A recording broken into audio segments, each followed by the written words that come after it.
اس دنیا میں آنے سے پہلے بھی ہم ایک زندگی گزار آئے ہیں اور بدقسمتی سے اس کا تصور بہت کم لوگوں کو حاصل ہے، اور عہد حاضر کے جو ریشنلسٹ قسم کے اقلیت زدہ میں کہتا ہوں انہیں، یا اقلیت گزیدہ، اقلیت سے ڈسے ہوئے لوگ، وہ ان چیزوں سے اباع کرتے ہیں، دور بھاگتے ہیں۔ ہماری پہلی تخلیق ہوئی تھی عالم ارواح میں، الارواح جنود مجندہ، لشکروں کے لشکر تھے۔ آدم سے لے کر آخری انسان جو دنیا میں پیدا ہوگا قیامت تک، سب کی ارواح عالم ارواح میں پیدا کر دی گئی۔ وہاں عہد لیا گیا، الست بربکم قالوا بلا، کیا میں تمہارا رب نہیں ہوں، مالک نہیں ہوں؟ ہم سب نے عہد کیا تھا، کیوں نہیں؟ شہید نا، ہم گواہ۔ یہ عہد الست، اور ظاہر بات ہے کہ عہد جو ہوتا ہے جب تک انسان کو اپنی ذات کا شعور نہ ہو، خود شعوری نہ ہو۔ آپ دنیا میں معاہدہ کرتے ہیں تو کہتے ہیں کہ بقائمی ہوش و حواس میں یہ عہد کر رہا ہوں، معاہدہ کر رہا ہوں، تو ظاہر بات ہے کہ اس وقت ہم تھے اور ہوش و حواس کے ساتھ تھے، خود شعوری کے ساتھ تھے، لیکن صرف ارواح تھی، جسد نہیں تھے۔ اور یہی ہے وہ مقام جس کے بارے میں حضور نے سے جب پوچھا گیا کہ متى وجبت لک النبوۃ یا رسول اللہ، اللہ کے رسول آپ کو نبوت کب ملی؟ تو آپ نے فرمایا والآدم بین الماء والطین، ابھی آدم کا حیولہ جو ہے ابھی گارا گوندھ ہی رہا تھا، پانی اور گارے کے درمیان ہی تھے آدم، کہ میں اس وقت بھی نبی تھا۔ عالم خلق کا ابھی آغاز نہیں ہوا، ابھی عالم ارواح میں بھی جو تمام ارواح ہیں وہ اپنی امتیازی شان کے ساتھ ہیں۔ روح محمدی صلی اللہ علیہ وسلم، جس سے اگر نور محمدی کہیں تو غلط نہیں ہے، اس لیے کہ ارواح کا جو مادہ تخلیق ہے وہ نور ہے، جیسے فرشتوں کا مادہ تخلیق نور ہے۔ مسلم شریف میں حضرت عائشہ صدیقہ رضی اللہ تعالی عنہ سے روایت موجود ہے، اللہ نے فرشتوں کو نور سے پیدا کیا۔ روح، فرشتے روح ہیں، ارواح ہیں، روح القدس، روح الامین، اور ارواح انسانیہ بھی روح ہے، یہ سب ان کا مادہ تخلیق نور ہے۔ اس وقت ہم پیدا کیے گئے، صرف ارواح کی شکل میں ہم سے عہد لیا گیا اور پھر سلا دیا گیا۔ یہ پہلی موت تھی جو ہم پر وارد ہوئی ہے اس دنیا میں آنے سے پہلے، اس لیے کہ سورہ مومن کی ایک آیت میں فرمایا گیا ہے کہ جہنم میں لوگ جو ہیں فریاد کریں گے، ربنا امتنا اثنتین واحییتنا اثنتین فاعترفنا بذنوبنا فہل الی خروج من سبیل۔ اے اللہ، تو نے ہمیں 2 مرتبہ مارا، 2 مرتبہ زندہ کیا،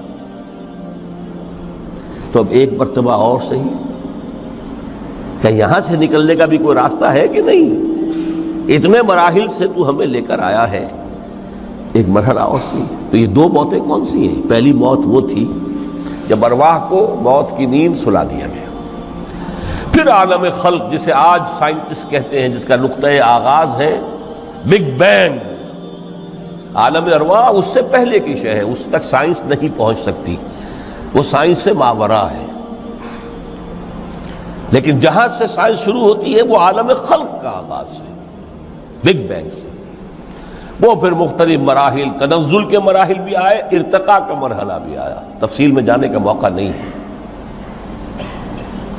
بہت سے تنزلات کے مراحل اور بہت سے ارتقاء کے مراحل طے کر کے آدم تیار ہوا ہے۔ حضرت بیدل نے رحمت اللہ علیہ بہت خوبصورت شعر کہا ہے، ہر 2 عالم خاک شد تا بست نقش آدمی، اے بہار نیستی از قدر خود ہوشیار باش۔ یہ پوری جو بھی کائنات کا جو سلسلہ شروع ہوا، بگ بینگ، اور بہت بڑے بڑے جو ناری کرے تھے جن کی کہ حرارت کا جب تذکرہ کرتے ہیں سائنسدان تو trillions and trillions of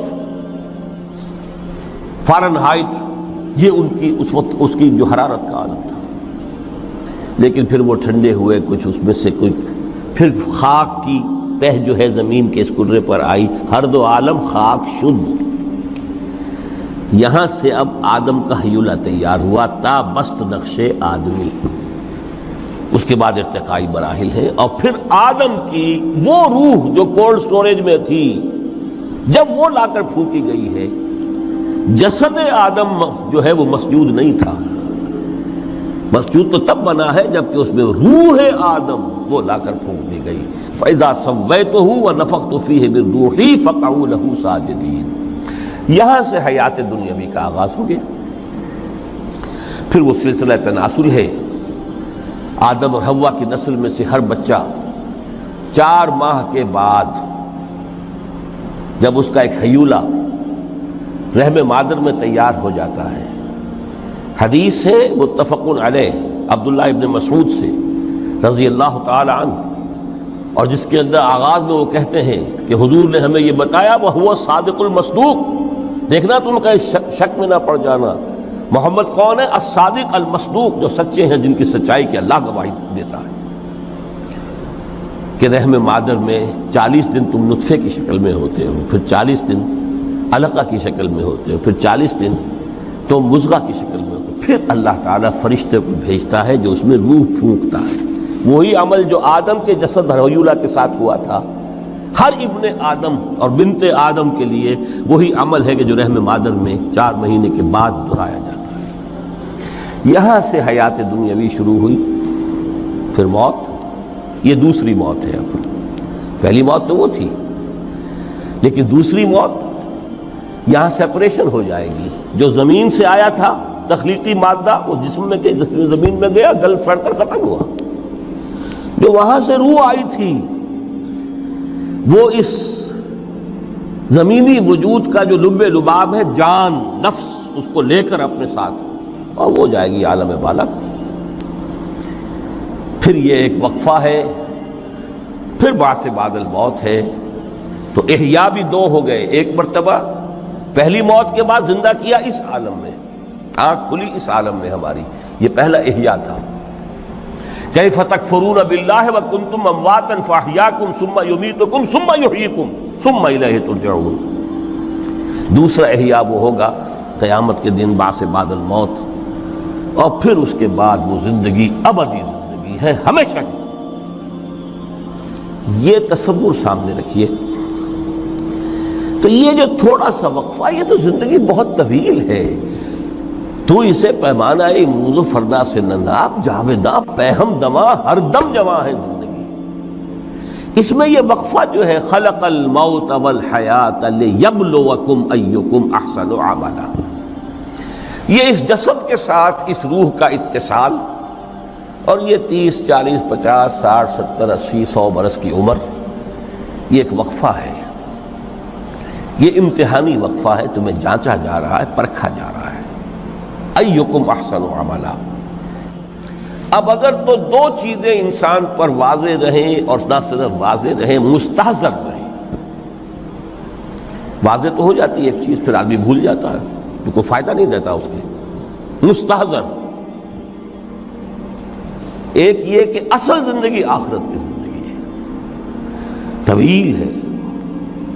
bill تؤثرون الحیات الدنیا والآخرۃ خیر وابقیٰ، کلا بل تحبون العاجلہ وتذرون الآخرہ۔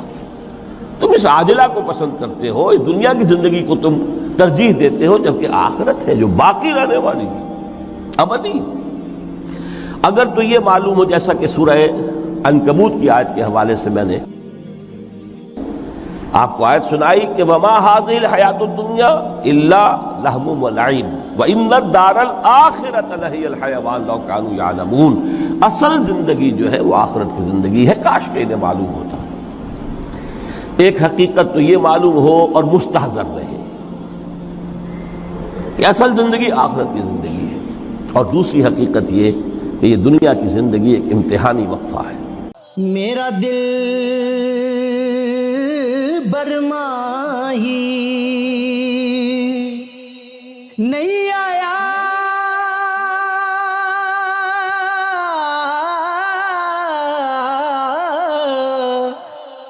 میرا دل برماہی ایویں بول نہ جھوٹے آکاں ਝੂਠਾ ਤੇਰੇ ਓਏ ਬੋਲ ਵਿੱਚ ਝੂਠੇ ਤੈਨੂੰ ਤਾੜੀ ਮਾਰ ਉਡਾ ਤੂੰ ਝੂਠਾ ਤੇਰੇ ਬੋਲ ਵਿੱਚ ਝੂਠੇ।